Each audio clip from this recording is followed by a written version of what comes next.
আজি বুধবাৰ 2025 চনৰ 21 মে। আজি আন্তঃৰাষ্ট্ৰীয় চাহ দিৱস। পানীৰ পিছতে বিশ্বব্যাপী সবাতোকৈ বেছিকৈ পান কৰা পানীয় চাহৰ দীৰ্ঘ ইতিহাস আৰু গভীৰ সাংস্কৃতিক, অৰ্থনৈতিক তথা স্বাস্থ্যজনিত তাৎপৰ্য সম্পৰ্কে সজাগতা সৃষ্টিৰ লগতে ইয়াৰ বহনক্ষম উৎপাদন, বাণিজ্য আৰু চাহ শ্ৰমিকৰ বাবে উন্নত কৰ্ম পৰিস্থিতি গঢ়ি তোলাৰ উদ্দেশ্যে প্ৰতি বছৰে 21 মে'ত আন্তঃৰাষ্ট্ৰীয় চাহ দিৱস উদযাপন কৰা হয়। উভতি চাওঁ ইতিহাসত আজিৰ দিনটো। অমিয় কুমাৰ দাসৰ জন্মদিন 1895 চনৰ 21 মে'ত নগাঁৱত জন্ম হৈছিল পদ্মভূষণেৰে সন্মানিত অসমৰ প্ৰাক্তন মন্ত্ৰী, সমাজ সংস্কাৰক, শিক্ষাবিদ তথা লোকনায়ক উপাধিৰে বিভূষিত অগ্ৰণী গান্ধীবাদী স্বাধীনতা সংগ্ৰামীগৰাকীৰ।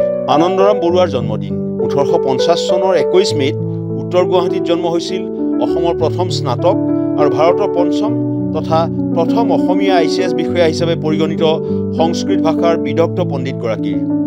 সৈয়দ মহম্মদ ছাদুল্লাৰ জন্মদিন 1885 চনৰ 21 মে'ত গুৱাহাটীত জন্ম হৈছিল পৰাধীন ভাৰতত অসমৰ মুছলিম লীগ চৰকাৰৰ প্ৰথম প্ৰধানমন্ত্ৰী হিচাপে কাৰ্যনিৰ্বাহ কৰা ব্ৰিটিছৰ অৰ্ডাৰ অৱ ইণ্ডিয়ান এম্পায়াৰ উপাধিৰে সন্মানিত প্ৰভাৱশালী ৰাজনৈতিক নেতাজনৰ।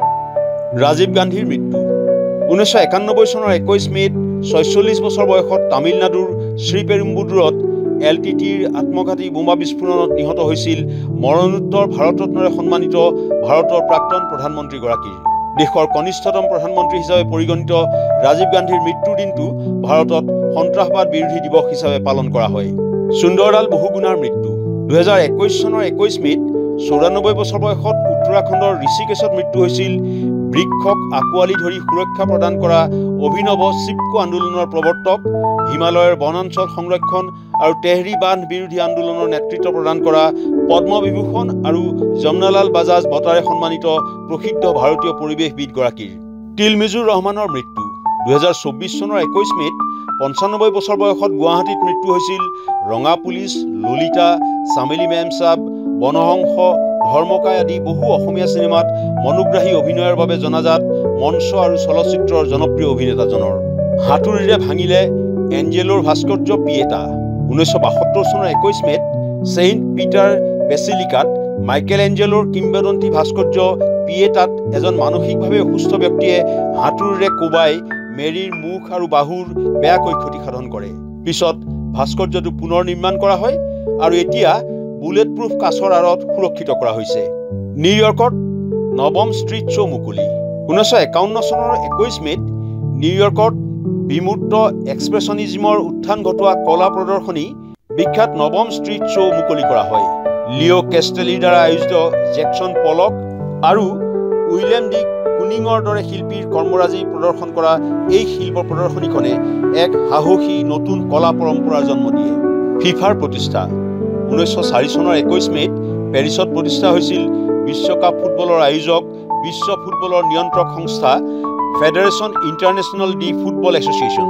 ফুটবলৰ বিকাশ আৰু প্ৰসাৰৰ লক্ষ্যৰে স্থাপিত এই সংস্থাৰ প্ৰতিষ্ঠাপক সদস্য দেশ আছিল Belgium, Denmark, France, Netherlands, Spain, Sweden আৰু ছুইজাৰলেণ্ড। সুস্মিতা সেনৰ শিৰত মিছ ইউনিভাৰ্ছৰ মুকুট 1994 চনৰ 21 মে'ত ভাৰতৰ সুস্মিতা সেনৰ শিৰত জিলিকি উঠিল মিছ ইউনিভাৰ্ছৰ মুকুট।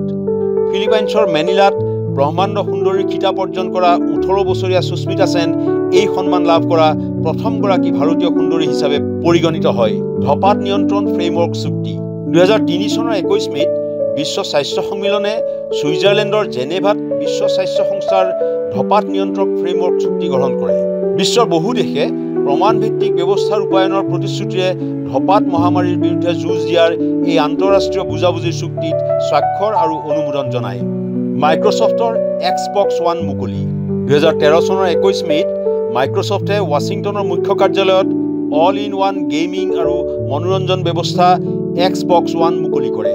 ভইচ কণ্ট্ৰল, ইনষ্টেণ্ট ছুইচিং আৰু টিভি ইণ্টিগ্ৰেশ্যনৰ সৈতে নেক্সট জেন কনচোল সমৃদ্ধ Xbox One মূলতঃ ছনীৰ প্লে'ষ্টেশ্যন 4 আৰু নিনটেণ্ডো ছুইচক প্ৰত্যাহ্বান জনাইছিল। ভাৰতৰ প্ৰথম এণ্টাৰ্কটিকা অভিযান 1981 চনৰ 21 মে'ত ভাৰতে এণ্টাৰ্কটিকাত প্ৰথম বৈজ্ঞানিক অভিযান আৰম্ভ কৰিছিল। Doctor S.J. কাছিমৰ নেতৃত্বত 21জনীয়া ভাৰতীয় বিজ্ঞানীৰ দলে তুষাৰাবৃত এণ্টাৰ্কটিকাৰ বৈজ্ঞানিক গৱেষণা আৰু স্থায়ী গৱেষণা কেন্দ্ৰ স্থাপনৰ লক্ষ্যৰে এই অভিযানৰ সূচনা কৰিছিল। ডক্টৰ জেকিল এণ্ড মিষ্টাৰ হাইডৰ প্ৰিমিয়াৰ 1908 চনৰ 21 মে'ত চিকাগোত ডক্টৰ জেকিল এণ্ড মিষ্টাৰ হাইডৰ প্ৰিমিয়াৰ অনুষ্ঠিত হৈছিল। প্ৰথম হৰৰ চিনেমা হিচাপে চিহ্নিত ৰবাৰ্ট লুইচ ষ্টিভেনছনৰ উপন্যাসৰ আধাৰত অটিছ টাৰ্নাৰ পৰিচালিত নিৰ্বাক ছবিখনত অভিনয় কৰিছিল হবাৰ্ট বছৱৰ্থ আৰু পেটি হাৰ্টে। ইনফৰমেশ্যন ডেস্ক, প্ৰথম খবৰ।